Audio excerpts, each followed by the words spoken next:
I'm 76 years old, and I've never been happier living alone. Not in the way you might think. It's not about being free from people or finally getting my space. No, it's something different. It's about learning the difference between loneliness and solitude. And I'm guessing that's something you need to hear right now. You see, I spent most of my life terrified of being alone. When I was younger, I thought that was normal. I thought everyone felt that way. We're programmed to believe that being alone is something to fear, something to avoid at all costs. We fill our lives with noise, relationships that don't serve us, work that exhausts us, social obligations that drain us, all because we're running from something we don't understand. And I did that for decades. I filled every spare moment with something or someone because the idea of being alone with my own thoughts absolutely terrified me. But then something shifted, and I want to tell you about that shift because I think you need to understand what I've learned before it's too late. Let me take you back. I'm talking about the year I turned 65. Most people celebrate that age as a milestone. They retire. They finally have time to do what they want. For me, it marked the beginning of the loneliest period of my life, even though I wasn't alone at all. I was married. Still am, technically. Though we've been separated for about 11 years now, my marriage wasn't bad. That's what made it complicated. It wasn't cruel or abusive. It was just quiet, empty in a way that's hard to explain. We lived in the same house, shared the same bed, had the same routines, but we weren't connected. And worse than that, I didn't know how to fix it, so I stayed. And the longer I stayed, the more isolated I felt, even with another person right there. I had a job I hated. I was climbing a ladder at a company that didn't value me, working under bosses who treated me like a number. I told myself I had to keep going. The mortgage wasn't paid off. We needed the health insurance. I had responsibilities. So I stayed in that job, and every day I felt a little more like I was disappearing. My friendships had faded. I had acquaintances, people I'd see at work or at church or around town, but no real friends. I'd made that mistake somewhere along the way. I'd prioritized my career and my marriage and my obligations, and when I looked up one day, I realized I didn't have anyone I could actually talk to. No one who knew me. No one I could be honest with. So here I was at 65, surrounded by people, my wife, my colleagues, my neighbors, but fundamentally, deeply alone. And that loneliness was eating me alive. The turning point came when my wife asked for a separation. I was devastated at first. I thought my life was over. I thought this was the worst thing that could happen to me. The marriage that hadn't been working anyway was now officially ending, and somehow that felt like a failure so complete that I didn't know how I'd survive it. I moved into a small apartment, a one-bedroom place with hardwood floors and a kitchen just big enough for two people if they didn't mind bumping into each other. And for the first time in my adult life, I was truly alone. No one to answer to, no one to pretend for, no one to fill the silence. That first month was brutal. I remember sitting on my bed, I didn't have much furniture, and just crying. Not because I missed my wife exactly, but because I was facing something I'd been running from my entire life. The truth about who I was when no one was watching, and that person was a stranger to me. But here's what happened next. In that emptiness, in that silence, I started to hear myself again. Not my inner critic. Not the voice telling me I wasn't good enough or that I'd failed. I started to hear something quieter underneath all that noise. The voice of who I actually was. I'm going to tell you my 5 tips for living alone without feeling lonely. But I need you to understand something first. These tips aren't going to make being alone easy. Being alone never becomes easy, not entirely. But what they can do is transform loneliness into solitude. And there's a huge difference between the two. Loneliness is about feeling disconnected from yourself and others.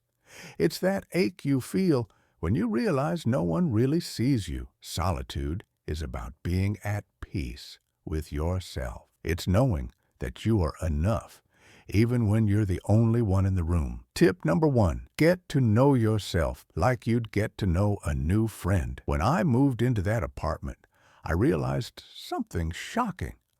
I didn't know what I liked. I mean, I knew the obvious things, my favorite color, my favorite food, but I didn't know what made me come alive, what made me lose track of time, what made me feel genuinely happy, not just comfortable or distracted. So I started small. I sat down and made a list. Not a bucket list of big, dramatic things I wanted to do before I died. Just a list of small things I was curious about. I'd always wondered about painting. Not seriously, just dabbling. I'd never read poetry. I'd always meant to learn how to cook something other than basic meals. I'd always wanted to understand music better. And I started doing these things. I took a painting class at the community college. There were other people there, but that wasn't the point. The point was that for 2 hours a week, I was doing something I chose to do for no reason other than I wanted to. I wasn't doing it to impress anyone or to achieve something. I was doing it because it was interesting to me. Here's what I discovered. The more I got to know myself, the less empty my alone time felt. When I was painting, I wasn't lonely. I wasn't thinking about who wasn't in my life. I was too busy wondering what color would look right next to the blue or how to fix something that wasn't working. And here's the thing about getting to know yourself. It's actually a lot like making a friend. You wouldn't expect a new friend to be everything to you on day one. You'd spend time with them. You'd discover things about them. You'd start to understand their sense of humor, their quirks, their values. You'd grow closer over time. That's what I did with myself. I spent time with myself. I discovered things. And I started to actually enjoy my own company. Tip number 2, embrace a rhythm and structure, but make it yours. One of the biggest mistakes I see people make when they first live alone is they either go one of two directions. They either become hermits, staying inside all day with no routine at all, just existing, or they run constantly, filling every moment with activity because the silence scares them. I did both, actually. I went through a hermit phase. I'd come home from work, order dinner, and not leave my apartment for days. I thought that's what alone time meant. I was wrong. Then I overcorrected. I signed up for every activity I could find, art classes, book clubs, volunteer opportunities. I was out of the apartment from morning to night, exhausted, coming home to a silence I was too tired to face. What eventually worked was finding a rhythm that felt natural. I got myself into a routine, but not a rigid one. Every morning I make coffee and sit by my window for at least 30 minutes, just sitting, thinking, watching the world outside. It sounds simple, but that 30 minutes became sacred to me. It became the thing that made every day feel like my own. 3 mornings a week, I go to a gym near my apartment. I'm not there to become a bodybuilder or to be around people, although there are people there. I'm there because moving my body makes me feel alive. After I'm done, I get a cup of tea and I sit at a little cafe for a while before heading back. I have 1 day a week where I cook something new, usually a recipe I've never tried before, and I give myself permission for it to fail. Some weeks, I make something delicious. Some weeks I order pizza because it was inedible. Either way, I'm doing something I chose, and I have one night a week that's flexible. Sometimes I go to a movie. Sometimes I volunteer at the library. Sometimes I meet an old friend for dinner. Sometimes I just read a book at home. The point is, I get to decide. This structure gives my days meaning. It prevents the sameness from becoming depressing, but because it's flexible, it never feels like I'm trapped in it. Tip number 3. Learn the difference between being alone and being lonely, and stop running from yourself. This is the biggest one. This is the real work. Being lonely is painful because you feel disconnected from people or from yourself. It's about lack and absence.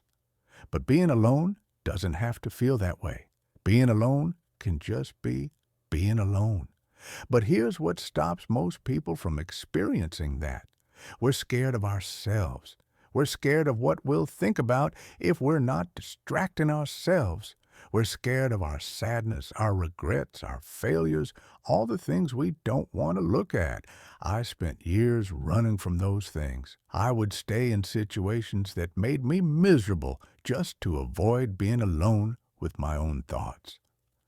And the irony is, the more I ran, the more anxious I became, because all that stuff I was running from was still right there, following me. When I finally stopped running, when I finally sat with myself in that quiet apartment and let myself feel all of it, the sadness, the regret, the disappointment, something shifted.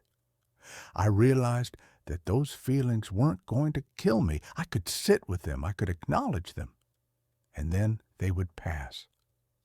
I spent an entire winter just letting myself grieve the marriage that hadn't worked. I didn't try to fix it or move past it quickly. I let myself feel sad about it. And after a while, the sadness became less sharp. It became something I could carry without it crushing me. That's when I stopped being lonely. Not because I suddenly had people in my life or because my circumstances changed, but because I stopped being afraid of myself. Tip number 4. Invest in quality over quantity with the people you do know. Living alone doesn't mean not having people in your life, but it does change how you relate to them. And I think that's actually a good thing. Before, when I was married and trying to make my marriage work, I had this belief that my wife was supposed to be everything. She was supposed to be my best friend, my confidant, my entertainment, my emotional support. That's an impossible expectation. No one person can be all of that for you. When I was living alone, I realized something different. I could have different relationships with different people. I could have a friend I talked about books with, another friend I hiked with, a family member I could be vulnerable with about certain things, and none of them had to be everything to me. The shift is subtle but important. Instead of trying to maintain tons of surface-level relationships, I started investing time in the people I genuinely cared about, and I started being more honest in those relationships. I joined a men's group that meets every other Thursday evening. It's just 5 of us, all in our 60s or 70s, all either divorced or widowed or just finally living alone. And we talk, really talk, about our lives, our fears, our regrets, our hopes. There's no pretense. There's no judgment. That one group probably did more for my loneliness than anything else, because I wasn't trying to be around a lot of people. I was spending time with a small group of people who actually saw me. Tip number 5. Find meaning in the small moments and stop waiting for your life to start. I think this is where most people go wrong, especially people in their 30s, 40s, and 50s. You're waiting for something to happen that will make your life make sense. You're waiting for the right relationship, the right job, the right circumstances. And while you're waiting, life is actually happening right now. Living alone taught me that. I couldn't wait for someone to call me or invite me somewhere. I couldn't wait for my life to start, because alone, with no one else to wait for, I realized it had already started. I was living it right now. The meaning wasn't in some future accomplishment or some day I was waiting for. It was in Tuesday morning coffee by my window. It was in a painting that was turning out better than I expected. It was in a conversation with a friend where we actually said what we meant. It was in helping an elderly neighbor carry her groceries. It was in noticing that the light on my apartment wall looked beautiful at a certain time of day. These things don't seem significant. They won't make it into anyone's life story, but they're everything. I'm 76 years old. I live alone. And for the first time in my life, I'm not waiting for something to happen that will make me happy. I'm not putting my real life on hold while I chase some version of myself I think I'm supposed to be. I'm present. I'm available to myself. I'm available to the people I care about. And that's made all the difference. Here's what I want you to know. If you're reading this because you're scared of being alone, or because you're alone and it feels unbearable, it doesn't have to be this way. The loneliness you're feeling isn't about being by yourself. It's about not being connected to yourself. And that's something you can actually fix. So I'm asking you this. What would you do with your time if no one was waiting for you? What would you learn? What would you create? Who would you be if you were the only person you had to answer to? Start there. Start with those questions, because your life is happening right now, and you're the only one who can decide what it's going to mean. If this resonated with you, I'd love for you to share it. Not for me, but for someone you know who might be struggling with being alone. Hit that subscribe button if you want to hear more stories like this, and leave a comment. Tell me about one small moment this week that meant something to you, because those moments matter. They add up. They make a life. Thank you for listening.